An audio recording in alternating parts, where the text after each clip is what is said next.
How to change the name of your iPhone device. Hi everyone, welcome back. This is a video tutorial on how to change the name of your iPhone device. This is going to be a really quick and easy tutorial, so let's get started. First things first, you have to open settings, so tap on our settings icon. And from here, you have to scroll down to general, tap general, and then tap on about at the top of the page.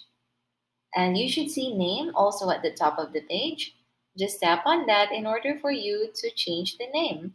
So now that you have the keyboard, just change it to whatever you like. So let's try to change it to the model.